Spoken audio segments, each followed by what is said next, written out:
Thank you very much, everybody. It's great to be here. So I'd like to start by telling you about Thomas. So Thomas, ever since he could walk, has been told and has had continuously hear that he's smart, not only from his parents, but also from any adult that's come in contact with this very precocious child. When he tested out for kindergarten, his smartness was statistically confirmed.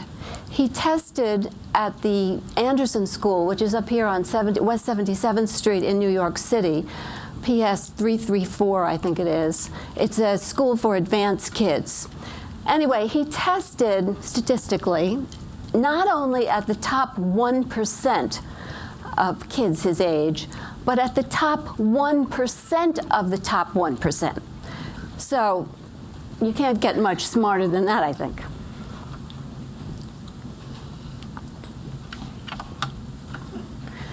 So here's a picture of Thomas. Isn't he cute? Fast forward. This was taken when he was 5 years old, in the 5th grade, actually. So he cut his hair to look like somebody that he modeled after on TV. He loves to wear cargo pants, but he especially loves hanging out with the smart kids. And that's 5 kids who are all at the Anderson School, and they're smart. And he loves doing that because he feels he belongs, he fits in, that's where he belongs, you know. So, unfortunately, Thomas's self-awareness of being smart has not always translated into his ability to succeed in school. In fact, it's been quite the contrary. You might be surprised to know that both his parents and teachers were very, very frustrated with him. He didn't want to learn spelling. He didn't want to learn cursive writing. Fractions was like a major speed bump in the course of progress in his academic life. And I mean, not just a little bit of resistance here, not just a little bit of difficulty, it was pain. His parents and teachers had to prod and pull and cajole, and he ultimately mastered these routine tasks, but it was not easy. In fact, it was quite surprising that Thomas, being statistically so on top of everybody else, would have such difficulty and such a lack of confidence in his own ability that he wouldn't try something new. How many of you know a child or have a child like Thomas? Anybody? Maybe some of you have even been a Thomas in your past at some point or another. Have you? We hear a few yeses here and there. So Thomas was studied by a noted child psychologist, Carol Dweck, and she came up with a rationale for why his behavior didn't really match his ability, at least at the start of his academic career. So we're going to say goodbye to Thomas right here, and I'm going to flick over. We're going to come back to him in a moment.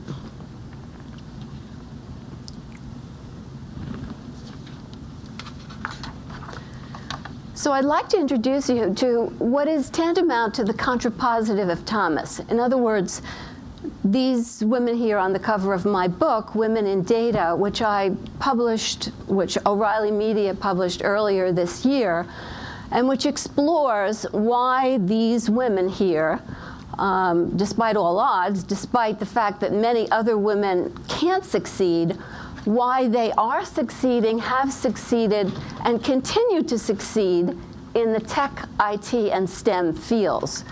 So I like to concentrate on something that's positive. In other words, not the null set, the people who are complaining and victims of conscious and unconscious bias, prejudices, and the like.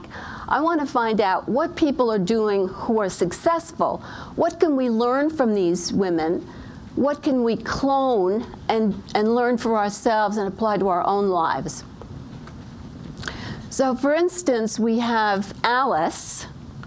Alice's story was that when she was 6, she failed math, and this was an incredible embarrassment to her family. Her father, who was a noted Chinese diplomat who traveled a lot for work, took off from work, absolutely decided all hands on deck to tutor Alice in math. And as a result of that tutoring and that continuous support from her father, Alice is now a renowned data scientist in a preeminent company who goes around the world lecturing on machine learning, algorithms, and computer network security. She has a BA in math, an MA in computer science, and a PhD in electrical engineering. Very different from Thomas. Margaret, on the other hand, Margaret's story is that she almost dropped out of math, despite the fact that both her parents are math teachers, because she was the only one in the group. And when 2 other women joined her after-school math class, she decided to stick it out. So now she not only has a master's in math, but she has her own company, and she's doing very sophisticated trading algorithms and platforms. Very, very advanced, really super. We have Neha. Here's another case that's interesting. Neha she was practically the only woman ever in anything she ever got started in. She was the only woman on any of her teams at LinkedIn. She was always the top of the pile as far as achievements go.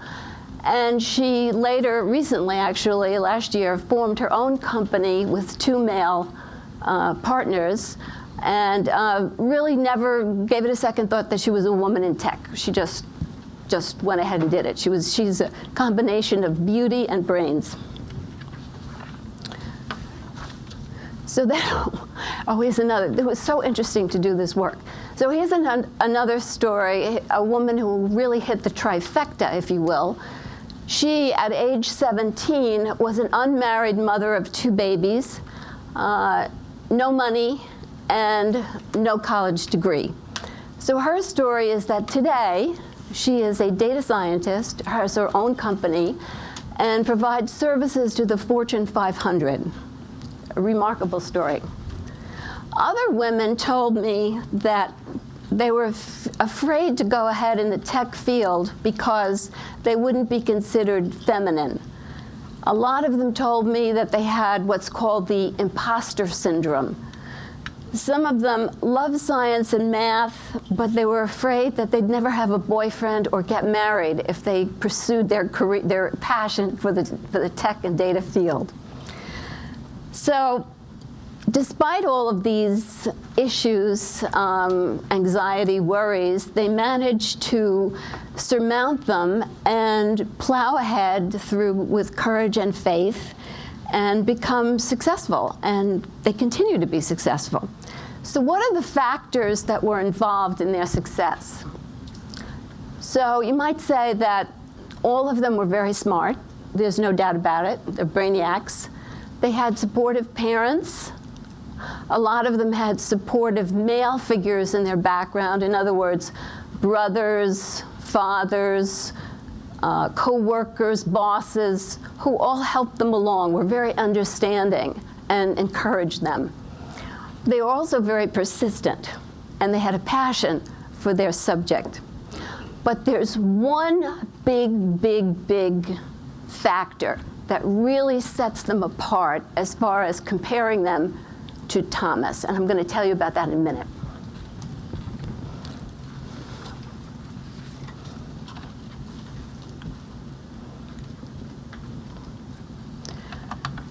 So to put the situation in a bit of context and give you some perspective on why these women's success and achievements in this field is so remarkable and so spectacular, and we should applaud it, take a look. I'm sorry that this is a little blurred on the top screen.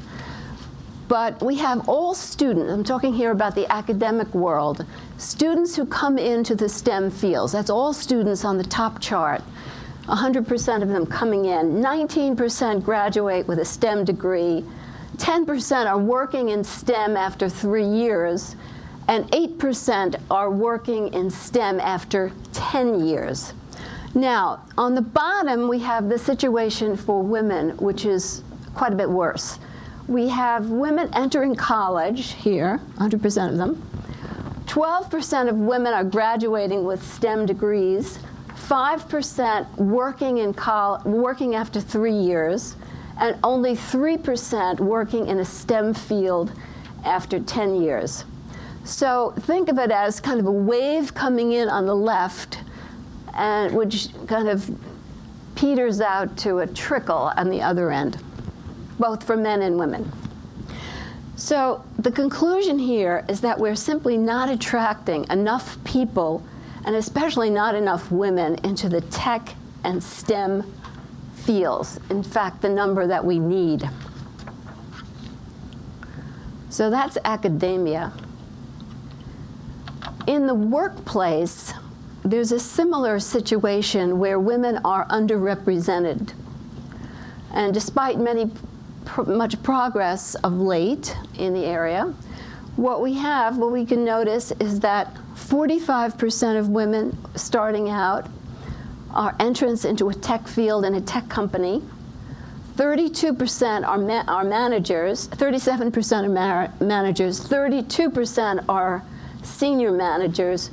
That goes down to 27% VPs, 23% senior VPs, and only 17% are on the upper echelons of the corporate hierarchy. So the picture is, this is a summary, the picture is women are about 51% of the population, 59% of the US workforce, but are still a very small sliver of the tech world. Now, interestingly enough, women have really made a lot of progress over the last couple of decades. For instance, we are now graduating more bachelor's degrees. 57% of all US bachelor's degrees today are women. 57% of professional jobs are women. A full 60% of master's degrees are earned by women. And even 51% of PhDs are earned by women. So we really have a huge question of supply. We really have a supply of women in the workforce who are trained, albeit not in the STEM fields.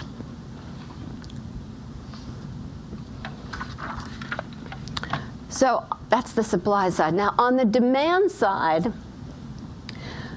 there is a tremendous growth. In fact, it's the fastest growing sector of the US economy is the STEM and tech area. The STEM occupations are scheduled to grow from 6.8 million jobs to 8 million jobs by 2018, which is right around the corner. Job openings will provide 2.4 million jobs, 1.1 net new and 1.3 replacement jobs. And also, these are very good jobs. These are well-paying jobs where there's a lot of creativity, a lot of advancement, and a lot of movement. Although there's a little bit of a differential always between men and women's salary, in the STEM fields, there's less differential. Here's a statistic that I find particularly interesting. 80%, 80% of future careers will require STEM-skilled workers and some foundational knowledge of computer science. So this should be very, very good news to everybody here in this audience, because you're all techies, you're all well-trained, you can look forward to a career that is very satisfying where there's opportunity.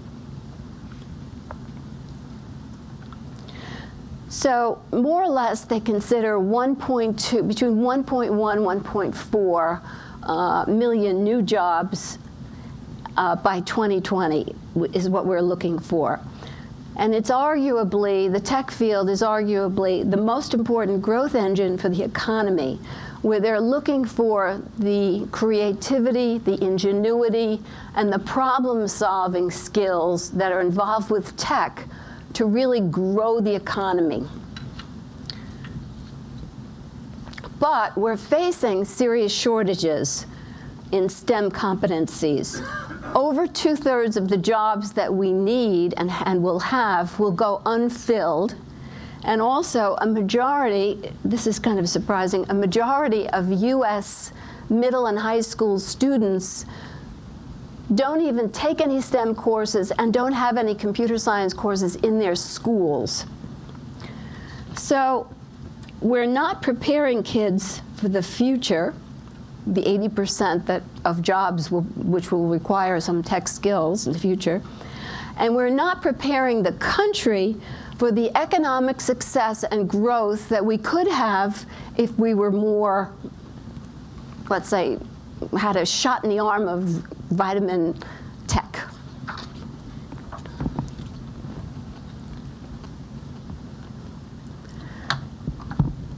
This is a slide that I found very surprising as far as where we are academically in the United States. If you look at the red arrows, these are the results of the latest PISA analysis. PISA is an international ranking service that ranks countries by their reading, math, and science skills.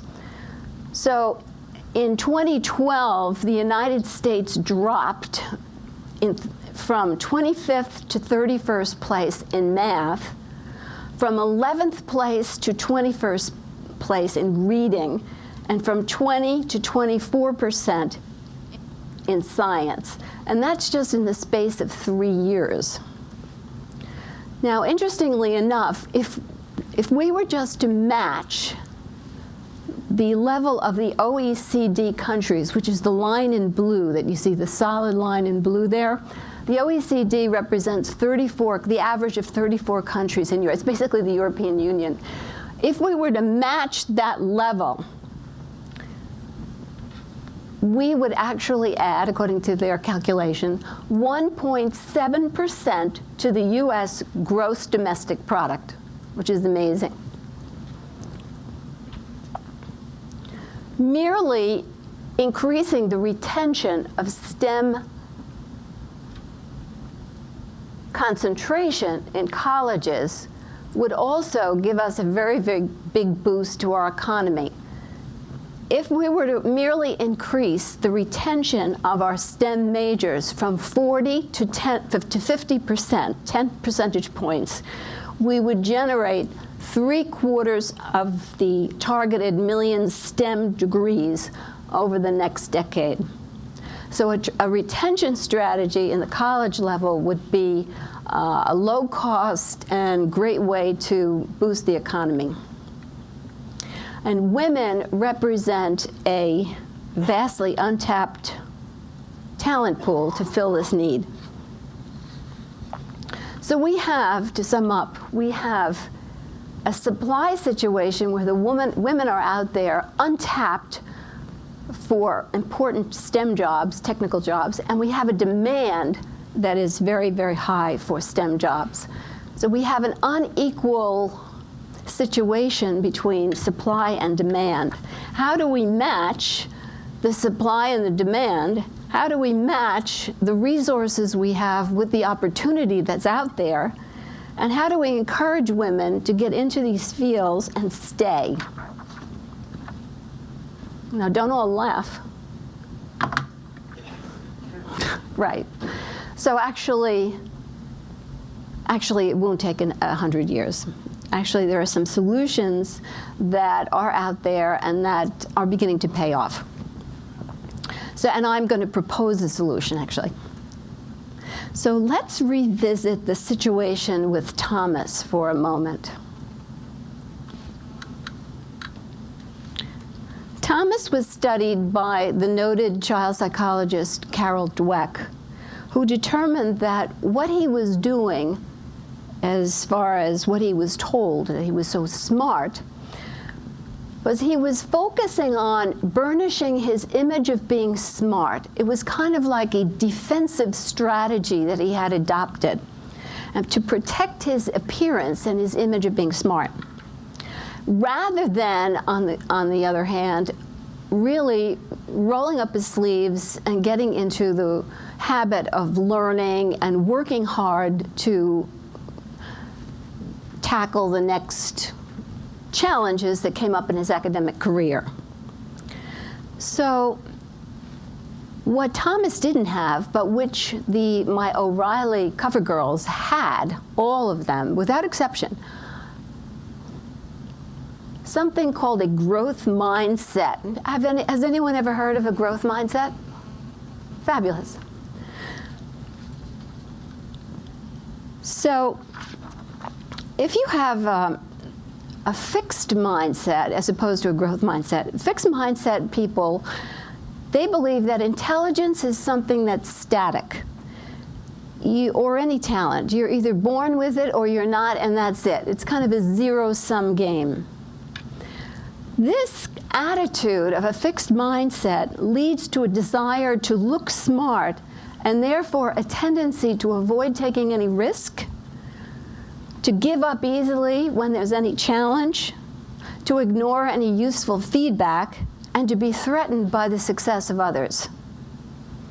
On the other hand, if you have a growth mindset, and you believe that intelligence can be developed, that intelligence leads to that leads to a desire to learn, and therefore a tendency to embrace challenges, to persist and hang in there despite any difficulties, to see effort as a path to mastery, to learn from criticism, and to be inspired by others' success.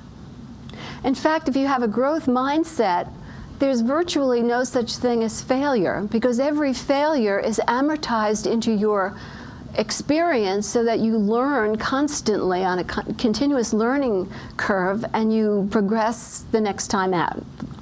If you have a fixed mindset, which was Thomas's issue, these people tend to plateau very quickly, and they really don't ever reach the full potential that they're capable of.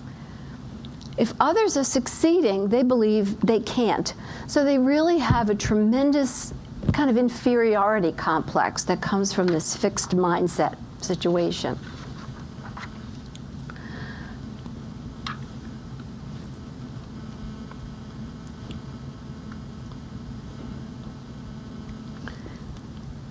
The reason why the basis for having a growth mindset is based on the neuroplasticity of the brain, and it's the old saw. You know, the more you use the brain, the more it develops, the more you can do.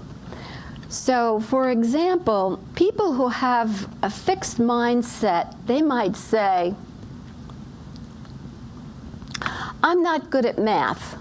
But if you have a growth mindset, you say, "I'm not good at math, not yet." If you are a fixed mindset, you say, "I give up." A growth mindset person will say, "I'll use a different strategy."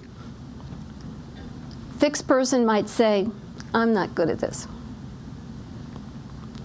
Growth mindset, "What am I missing?" Fixed mindset, "I can't make this better." Growth, "I can always improve." Fixed mindset, plan A didn't work. Growth mindset, there's always a plan B. I'm not a math person, not yet. I'm not succeeding in fill in the blank, not yet. So under a fixed mindset, if you fail or you make a mistake, it's a catastrophe. You fall from your perch of looking smart. It's an attack against your self-image and the image that other people have of you as being smart. If you have a growth mindset, no big deal. There's no such thing as failure because everything is a constant learning cycle.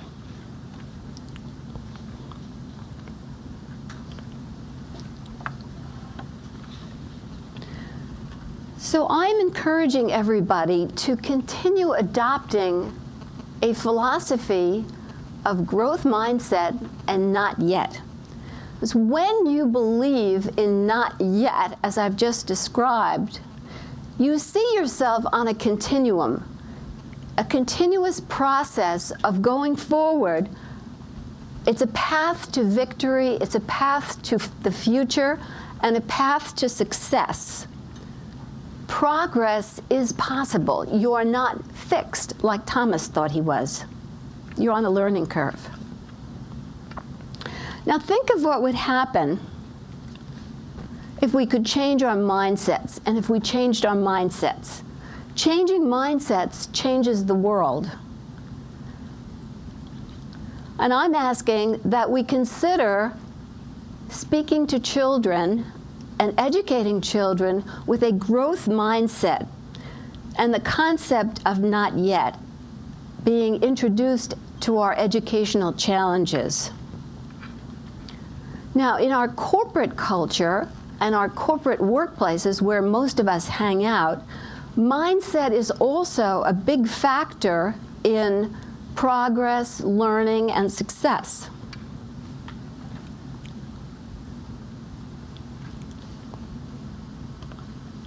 So I have a very large database of articles, studies, research analyses, and the like that demonstrate that when women are included in companies, that is, on the corporate boards, on the leadership teams, or on the work teams, there's a definite, provable improvement in productivity, performance, and profitability.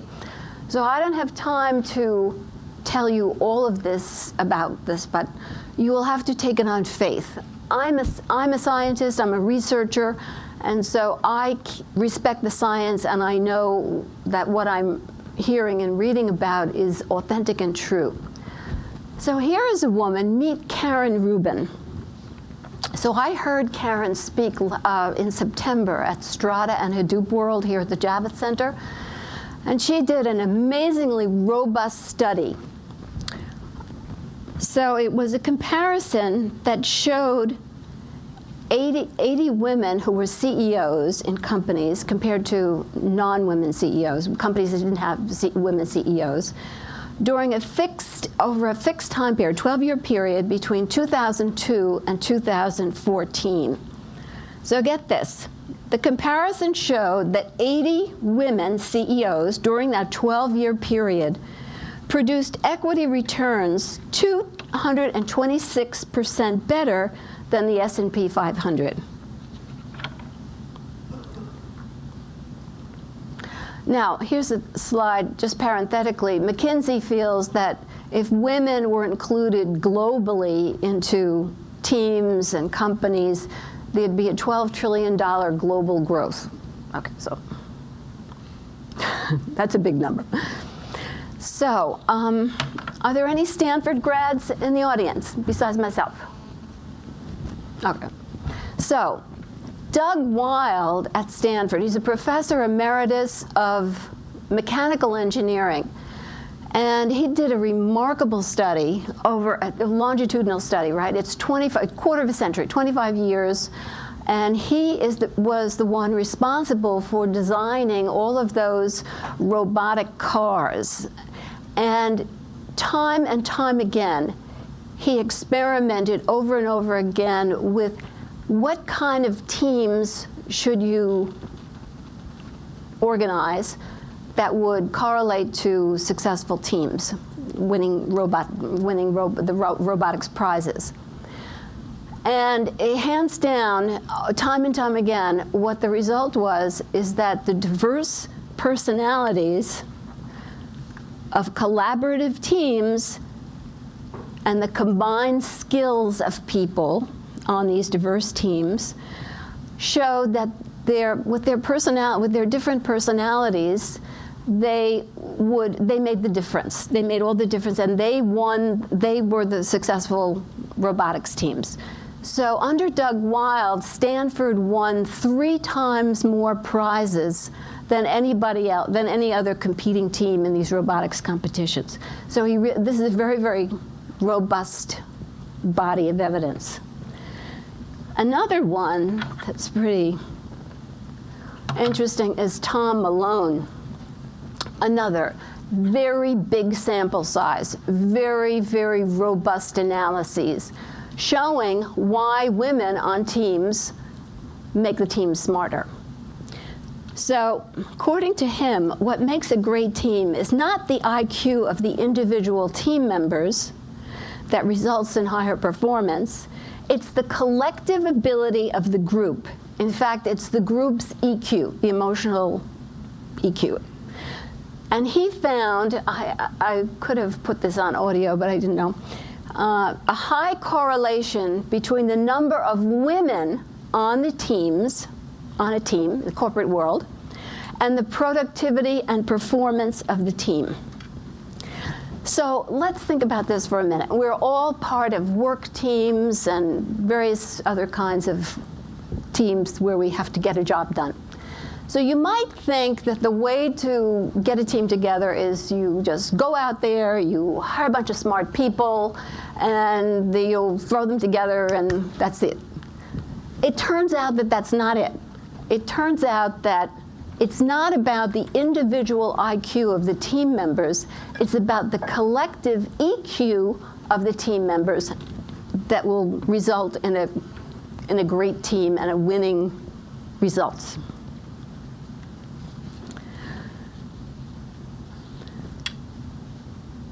So think of this as what would be the impact of including women and being open to recruiting, hiring, and working with women in a more open and collegial way in the workforce, and adopting a growth mindset in terms of colleagues at work.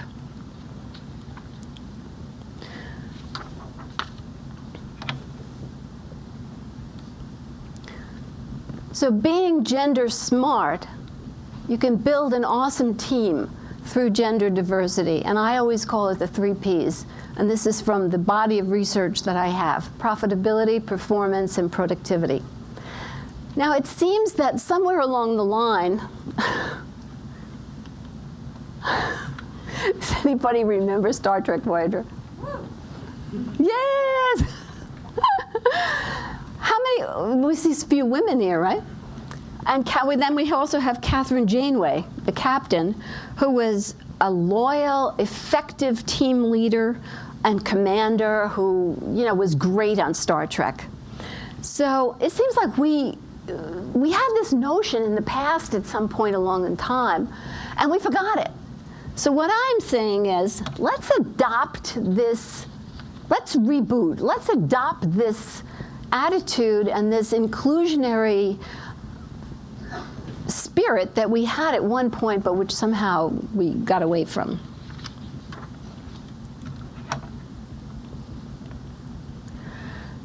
So right now,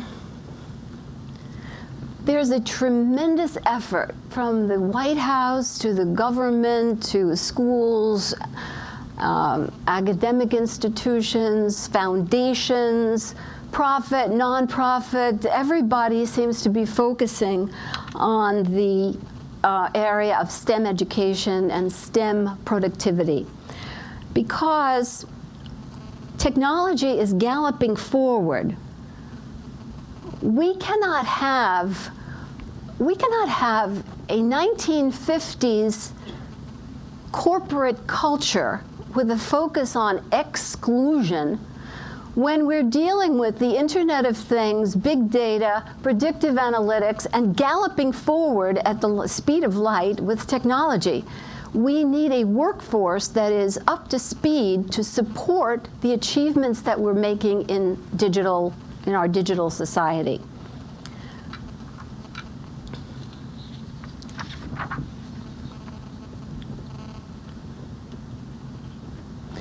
So I am urging everybody to have a growth mindset and to be open to the possibilities of not yet, which is the solution and a fix to our educational and corporate culture deficits, to our low performance on the PISA scores of math, science, and reading, to our underperforming economy, and to our lack of gender representation in our companies. I am asking us all to create an environment that is overflowing with not yet. I am asking you all to be on fire with the winning spirit of not yet. Let's not waste talent. Let's harness our human resources, of our female gender human resources, and let's adopt the great winning concept of not yet. Let's take advantage of the economic contribution to our national growth that a stronger percentage of women in the population and the workforce can make. In the immortal words of Tony Robbins, change is inevitable, but progress is optional. So I'm asking us all to make progress, to adopt a growth mindset and to change our culture.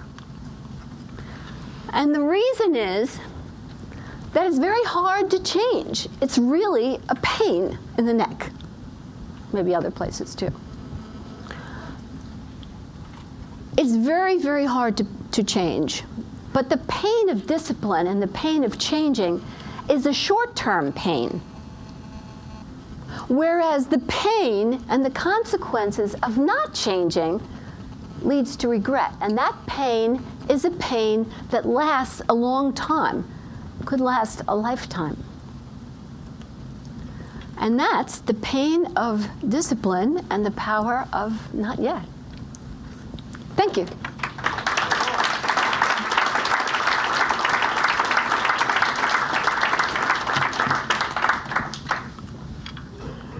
I think I'm right on time for the next speaker.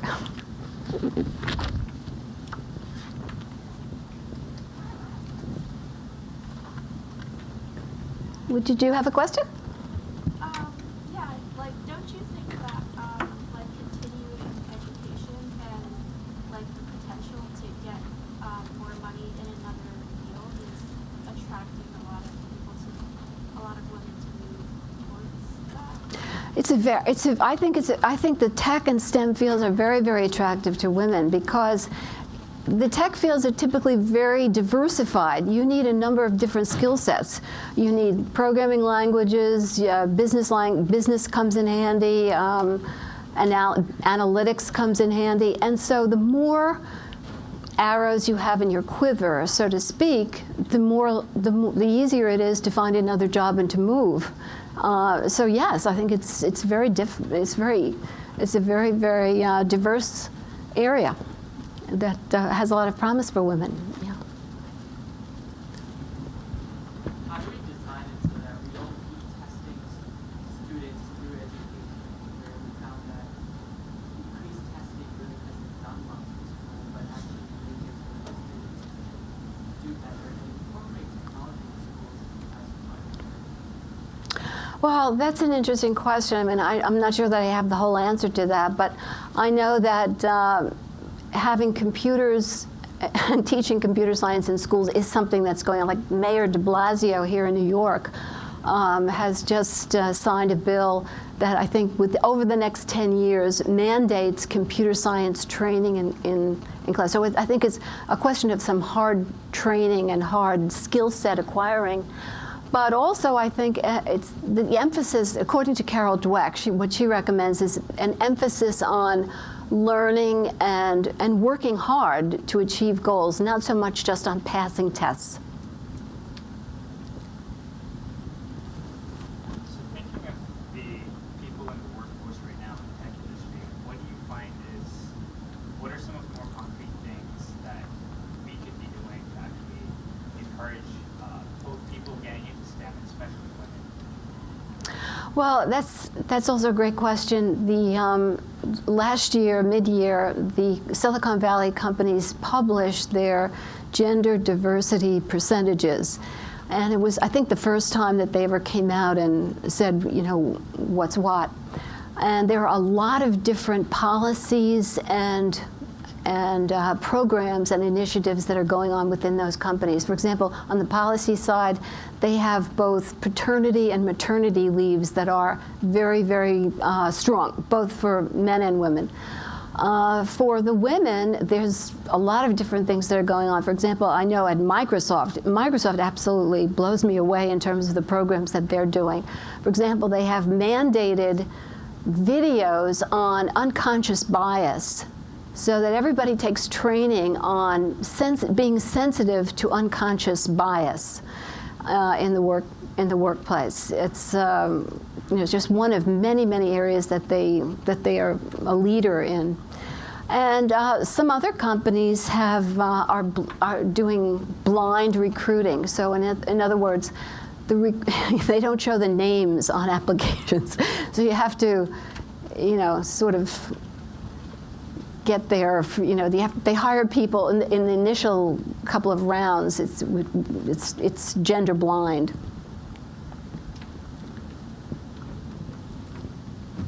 Yes. Do you think that the strategies for finding great female candidates are any different from the strategies for finding great male candidates? I believe in hiring great candidates, and the women I interviewed all were very, very much sounded in one unanimous voice that they wanted to be hired not because they were women, but because they were good at what they do. So I really think that you can aim for diversity, but it's the best thing to do is to hire talent. But even finding them in the first place, even have them in the initial pool, is there any difference to find them? Working with universities, or just, trying to throw out a net and get good candidates. I wouldn't be able to tell you how that's done. That would be an HR function. Yes?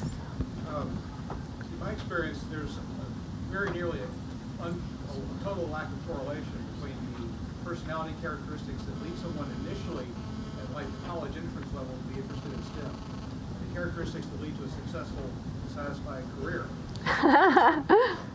And it seems to me that rather than trying to put more people into as many people as possible in the pipeline, we should be taking a twofold approach for both men and women. Mm-hmm.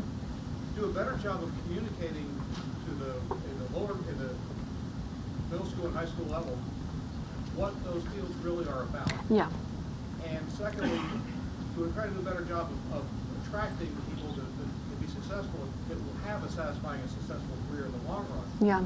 To enter the pipeline in the first place. Right, I agree with you. I think that in general, the tech and STEM fields need an image makeover, especially for the female population, because I think that too often women think of these tech fields as being nerdy, neurotic, wacko, wackadills. These are very, very creative and problem-solving and fun fields. There's a lot of excitement to be had when you solve a business problem through data and data analytics. It's fun. So people don't realize that. I agree with you. I see my... Yeah, we can take one more question if somebody wants to. Otherwise, we'll wrap it up, and thanks, Cornelia, for the talk. Okay, great. So.